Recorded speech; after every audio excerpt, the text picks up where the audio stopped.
What's up, Trekkies?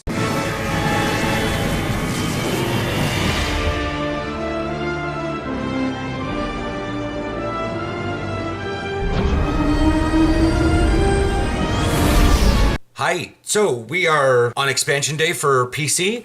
On console, let's see, Mirror Universe. You guys already got the Mirror Universe going. How's that going? Dilithium weekend was last weekend. I had a really hectic weekend. We're on the 5th today, so anything. There's a Defiant wallpaper available for Victory is Life. It's basically the Master Systems display of the Defiant. I talk about a few things. And then there's a link below for the thing.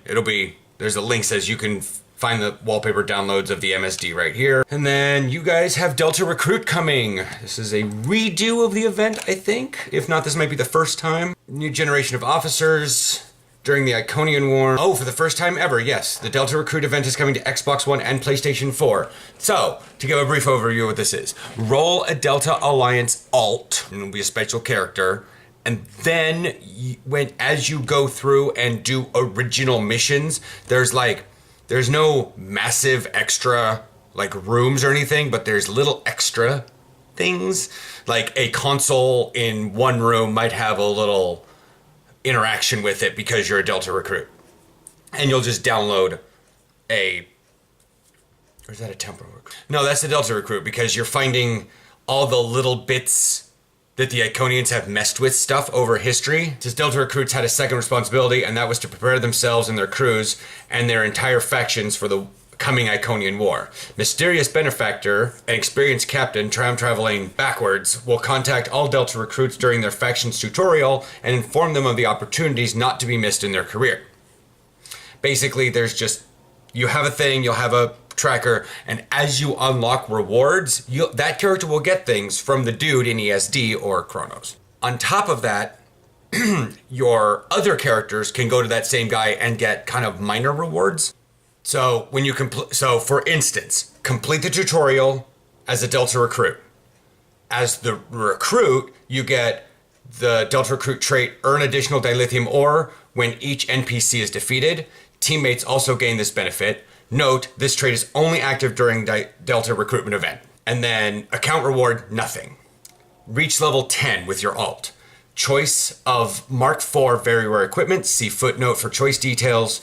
Account reward, every other character on your account, 10 ending reputation mark. So you don't get a minor version, but you get a thing for it.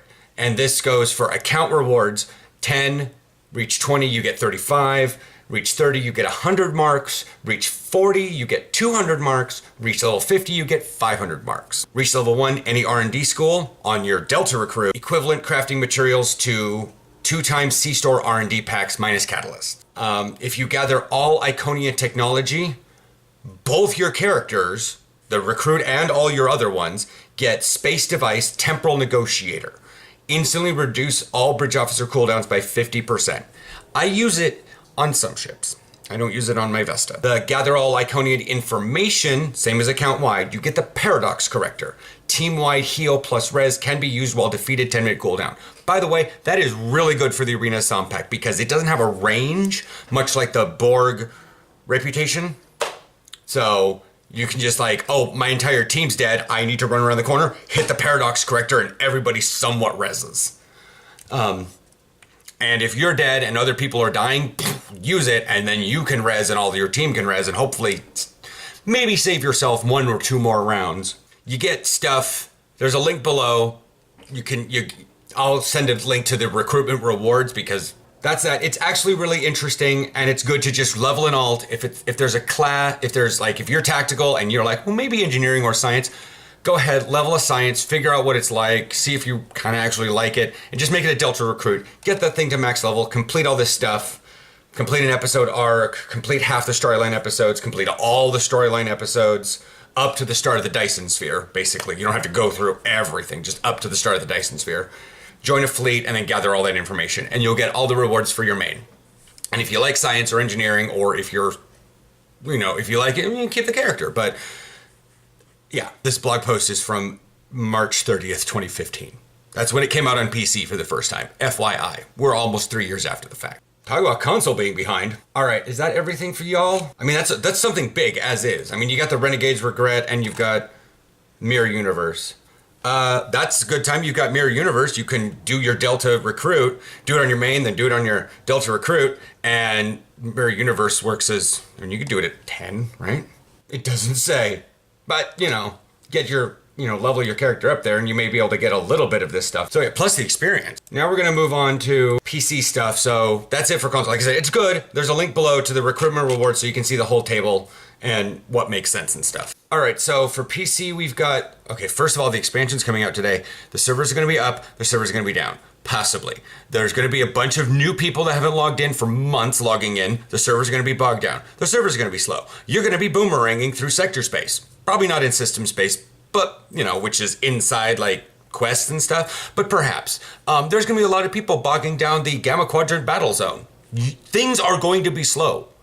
Cryptic can handle this extra number of players. The servers are going to... The problem is it's an expansion. If you find yourself stressing at all about what's going on today or tomorrow, Tuesday or Wednesday, 5th and the 6th, please just chill.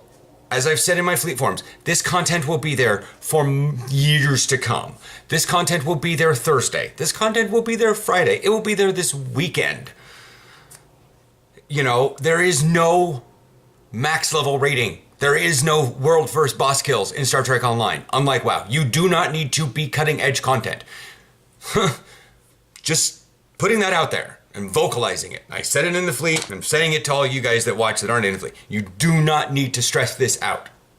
You're going to want to log in, you want to play the stuff right away, but if you play it super fast and you eat all the content up, you're going to go through on an alt, and you're like, yeah, and then you go through an alt, yeah, and then pretty soon it's like, boring, and you're like, because there's only 6 episodes, so how many times can you go through those 6 episodes? I mean, there's only 6 episodes, well, there's 5 episodes, 6 for jem'hadar. Honestly, there's more content coming, but there's not a lot of content now.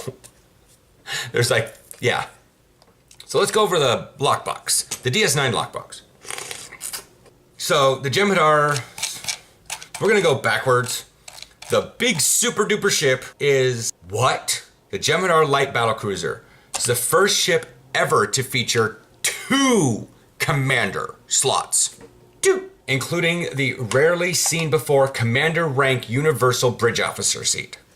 It still has the same total number of seats as other tier 6 ships, but its unique configuration should offer players some interesting opportunities for ability selection.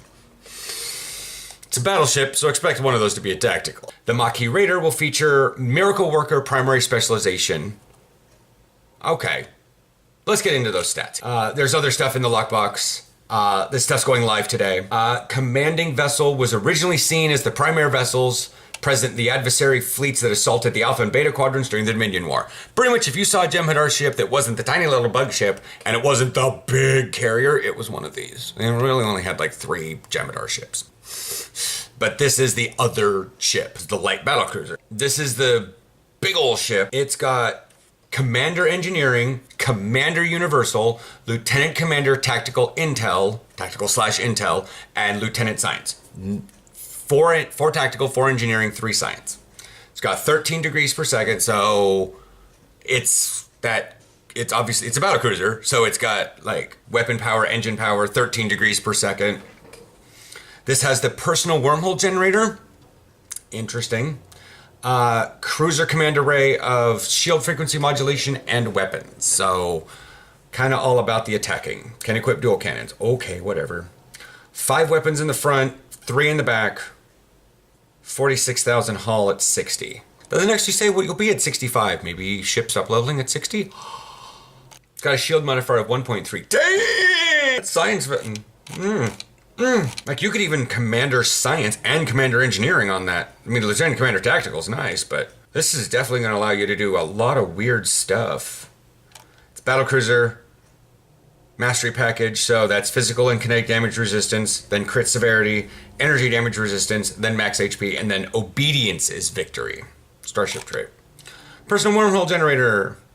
There are no numbers on this. You will travel great distances very quickly, while untargetable and invisible for a very brief time. While in the wormhole, you will regain hull hit points over time. Upon exiting the wormhole, you will gain potent damage buff. It sounds like forward, it's, temporal flash forward, not temporal backstep. Because when I temporal backstep, I go back like 7 to 8 kilometers. I heal shields and whatnot. This is like it's going to move you forward. That's really cool. Console provides a passive bonus to directed energy damage and defense. Console may be equipped on any slot, on any starship. I'd really like to see someone activate this, then temporal backstep. Obedience is victory starship trait. You will summon jem'hadar attack ship whenever you activate engineering, tactical, or science team. This ally will fight by your side for a brief time. Subsequent activations of team abilities will extend the duration of the ally's help, not summon more. And the tier 6 not super duper ship is the Maquis Raider. Although the resistance was short-lived, the fierce group of rebels left an indelible mark on the history of the region of space along the Cardassian Federation border and beyond. So it's got Miracle Worker stuff, which is when in combat, utilizing the correct combination of engineering, science, and or tactical bridge officer abilities, as indicated by specialized UI readout, will cause one of the following effects to be triggered. Instinctive rerouting, bonus to all subsystem power. Containment layering, temporary hull based on max hull. Heisenberg decoupling, secondary shields based on max shields. Plasma purge, self-targeted AoE plasma dot, damage over time. Ingenious solutions, bonus to recharge speeds for bridge officer abilities and captain abilities. Barclay maneuver, photonic copy of your ship which uses ramming speed on nearby foe. Always makes me wonder when you got every time I think it's a photonic copy, why does it do damage? And then I just remember of like the doctor smacking. This will be available from the low buy store. 44,000 hull at level 60. What about 65? Commander Tactical / Miracle Worker. Full-blown Miracle Worker vessel. Good. Ensign Universal Lieutenant. Okay, so it's a bird of prey. Everything. Ensign Lieutenant and 2 Lieutenant Commander Universal slots. 5 Tactical, 3 Engineering, 3 Science. Since it's Miracle Worker, 1 Universal console slot. 20 degrees per second.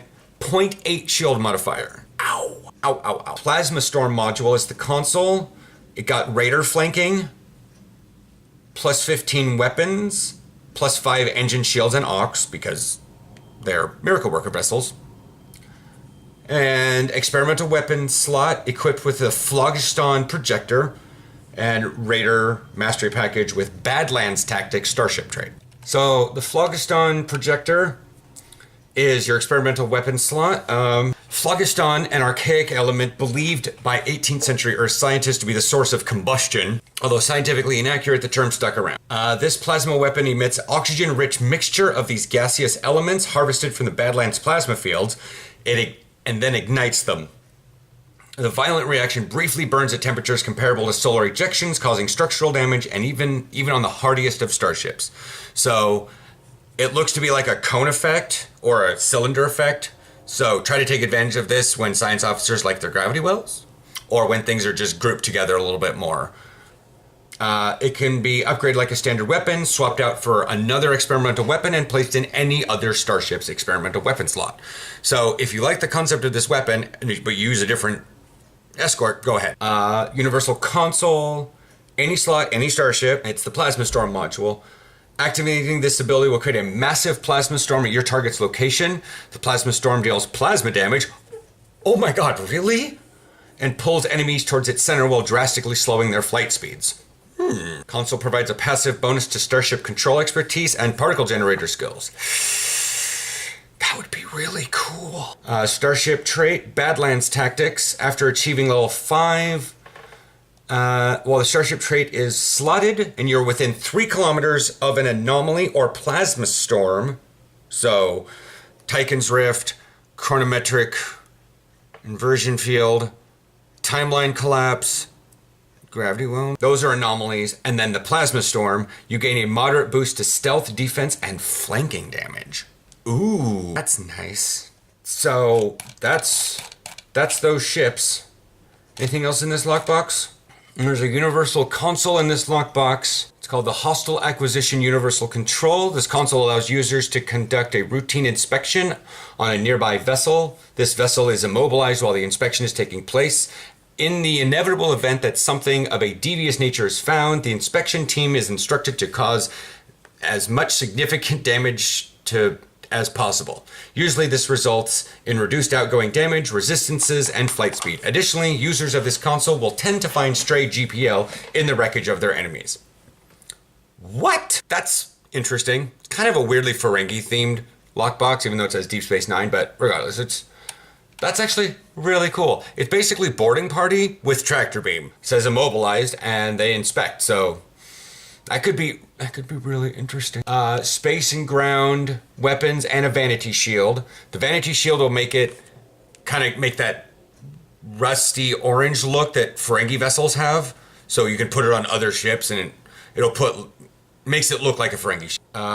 The ground and space weapons are Ferenginar plasma weapon. Additionally, the weapon pack will have a chance to drop an omnidirectional Ferenginar plasma beam array or wide arc Ferenginar plasma dual heavy cannons. That's not all. Lucky captains might also receive a Ferengi vanity shield from this pack. The vanity shield can be equipped on any starship's vanity shield slot and will gain the visual look of a Ferengi starship, as I just said. All Ferenginar plasma weapons have the chance to apply minus 20% all damage for 10 seconds, stacks 4 times, at 4 stacks, disables for 5 seconds, removes all stacks of Ferenginar plasma. Personal traits. Ground, serendipity, increased kit performance and health regeneration. I might buy that. Yielding faint. Using a self-heal will placate attackers targeting you, rendering them unable to target you briefly. Maquis Guile. Increased run speed and outgoing control effects are more effective. What if that applies to the Constable? Increased run speed. Space Enlightened. Increased exotic damage and hull regeneration.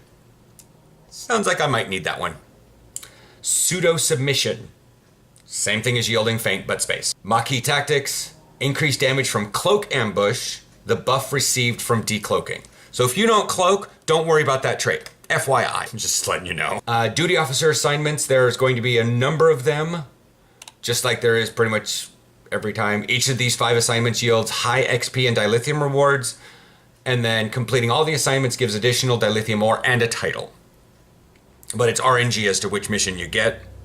So, holographic Deep Space Nine bridge officers. You can get Kurland, Loris, Quark, Sarish Minna, who is the current commander of Deep Space Nine, Wayun, Rom, Dukan Rex, which is a jem'hadar who was a kind of a kid back in Deep Space Nine, Lek and Nog. Pieces of armor and weapons you can get. The Lobi store will be receiving a ground set themed on Tosk Hunters. Link below, you can see what those look like. Hunter Energy Crossbow. Looks like a vertical crossbow. More like a bow rather than a crossbow, which is a cross. Capable of destabilizing shields, penetrating even the most resilient armors. The user of this weapon will find very little that can match its utility. The armor set was designed with Tosk Hunt in mind. Increased mobility, heavy resistances, personal deflector integration will make the wearer of this armor a master pursuant. So I guess good with also constable specialization. Pursuit Unbound, most likely for 15 seconds, plus 25% all damage, diminishes with distance to current target, so get closer. Good with constable because you move faster when facing your target. Plus 50 control resistance rating, plus 50 shield resistance, places a return marker. Activating again within 15 seconds, teleports to the mark. So you can like get really close to something and then activate this and then shoot, chase it down and then teleport back near the end and go back out of like major combat. If you're chasing down a boss amongst a pack, it works like it. The set bonuses, Ambitious Intentions, plus 150% Hunter Crossbow power recharge speed while Pursuant Unbound is active. Nice. Lobi Ferengi inspired outfits. It's just like kind of dress overcoats with like gold little things, pants. It just looks like you'd get like what Quark would wear and what other Ferengis would wear is like business suits. Grand Negus outfit. Equip yourself with an outfit that resembles the attire of the Grand Negus, the Ferengi Alliance leader. This is, of course, simply a replica. There are many other prizes in the lockbox for players to acquire, such as R&D packs, boosts, and other assorted items. DS9 lockbox, as well as additional Law by Store entries, will be coming in today. So that's that. Hopefully the servers are not nearly as seizure-y as I hope, or as I'm expecting. After this much time, Cryptic should probably get their stuff down, but, you know, it's an expansion, so that's that. The links below to the lockbox, and then a link below to the stats are there. Oh, very last thing for those people that are there. If you want to go through and watch all of the correct Deep Space Nine episodes while the servers are seizing, if you just want to take the time to do one, and so 41, 2, 3, 4, 5, 6, 7, 8, 9, 10. There are 10 episodes to watch, so if you want to save time, go grab your DVD collection and watch these episodes. I'm not going to say them all. I'm just going to leave them here. And we're going to say, I'll see you guys next week. If you have any questions, comments, hey, this is awesome. There are spoilers in the bottom. I'm not going to say you guys got to mark your spoilers. If you want to talk about episodes, that's fine. I don't care if you tell me spoilers. But I'm going to be busy for much of this week and probably barely logging in. But I will probably do stuff this weekend. I will chat with you guys next week and probably go over what I think of some of the episodes at least. So expect some spoilers from me. So yeah, at least about like the first couple things. Chat with you guys later.